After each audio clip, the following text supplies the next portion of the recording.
Welcome to Unit 4.7, the last unit of Unit 4. Today we're going to talk about L'Hopital's rule. L'Hopital's rule tells us that if f of a equals 0 and g of a equals 0, and the limit as x approaches a of f of x over g of x equals either 0 over 0 or infinity over infinity, then you need to find the limit as x approaches a of f prime of x over g prime of x. Very, very important things to note. L'Hopital's rule is not the quotient rule.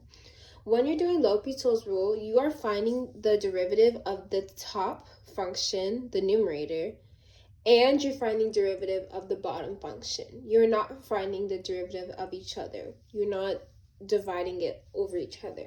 You're finding one derivative and you're finding the other. Another thing is that you have to check for the limit to equal 0, 0 or infinity, infinity before you determine that you have to use L'Hopital rule.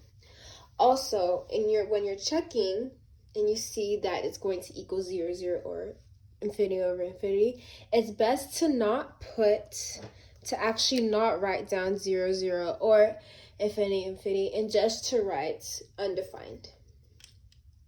Let's do an example.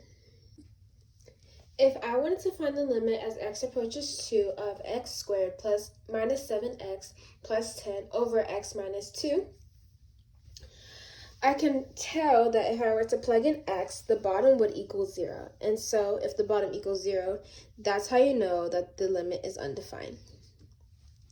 So because the limit is undefined, now you can use L'Hopital rule to find the limit. So I would do the derivative of the f of x and of g of x. So the derivative of the top function, let me write the limit as x approaches 2. The derivative of the top function is 2x minus 7, and the derivative of the bottom function is just going to be x. Now let's try again by plugging in the 2. If I were to plug in 2 to all my x's, I'll get 2 times 2 minus 7 all over 2, which gives me a negative 3.